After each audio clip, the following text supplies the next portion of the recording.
Por isso, nesse processo de avanço dos interesses financeiros sobre a capacidade do Estado arrancar a riqueza da sociedade e devolver, nós mais uma vez destacamos o movimento que vem se consolidando há quase 3 décadas e que passou por muitos de nós e nós não o vimos, que é exatamente o movimento da financiarização da economia.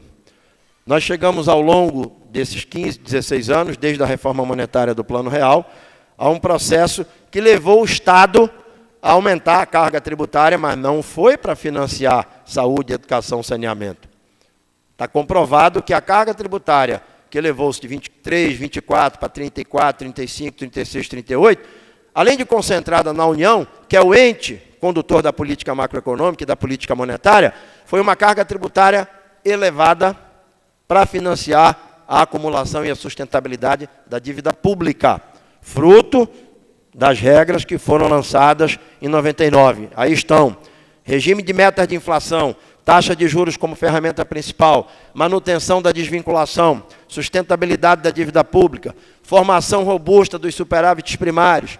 E aqui, como foi importante a resistência da Anfip contra o assalto ao orçamento da Seguridade Social, contra a incidência da DRU no orçamento da Seguridade Social, contra o modelo de reforma tributária que tirava as fontes de financiamento da Seguridade e jogava no Tesouro Nacional. Esse tesouro tutelado pelos rentistas da dívida pública, pela turma que multiplica dinheiro sem produzir nada. Multiplica a riqueza como capital portador de juros.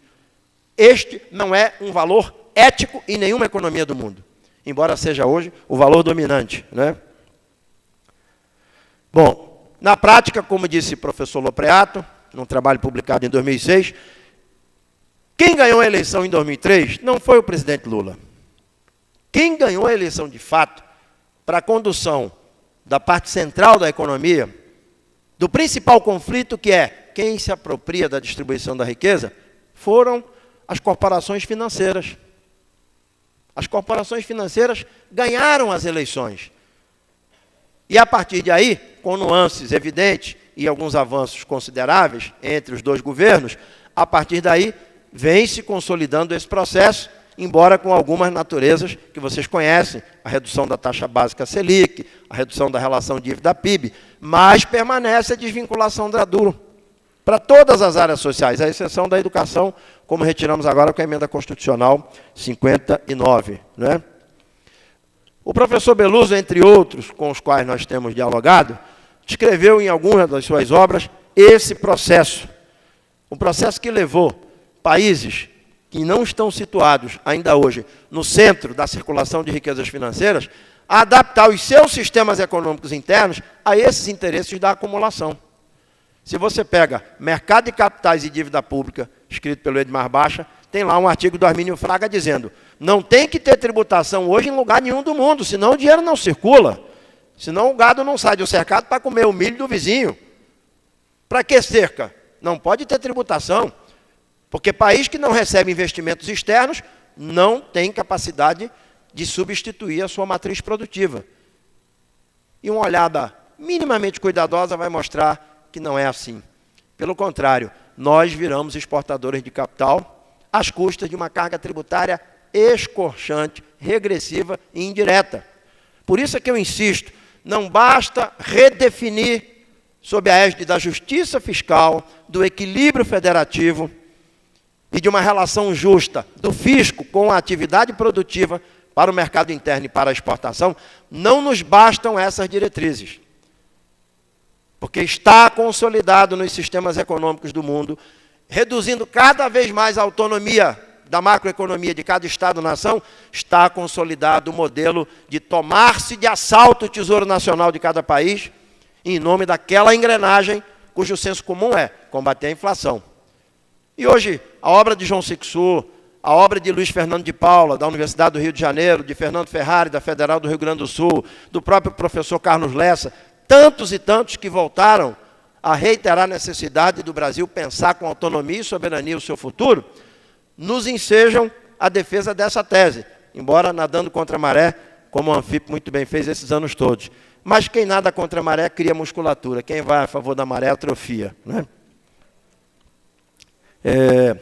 E aí um dado extraído de uma publicação recente, coordenado pela professora Rosa Marques, vejam o tamanho da diferenciação da natureza das riquezas que circulam no mundo.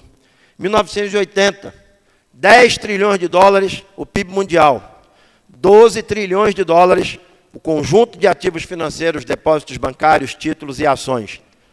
17 anos depois, 51,6 trilhões de dólares.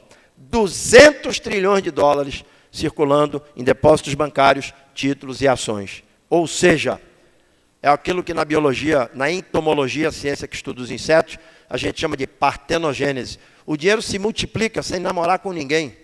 Não tem relação de capital, produção, força de trabalho, matéria-prima, mercado. Não tem. É uma masturbação financeira, é sexo self-service. Dinheiro que se multiplica sem nenhum tipo de vinculação com a produção. E até hoje ninguém conseguiu provar que financiarização gera pleno emprego. A gente pode crescer 7% do PIB, mas metade da população economicamente ativa do Brasil está na economia informal. E aí, não é, Jorge? A Denise Gentil, com muita propriedade, na tese de doutorado dela, desmontou o discurso do déficit da Previdência. Mas, claro, quando o mercado ganhou a eleição em 2003, e a carta-programa do mercado foi a carta ao povo brasileiro, que o nosso presidente Lula, só votei nele até hoje, fez, ali estava a senha.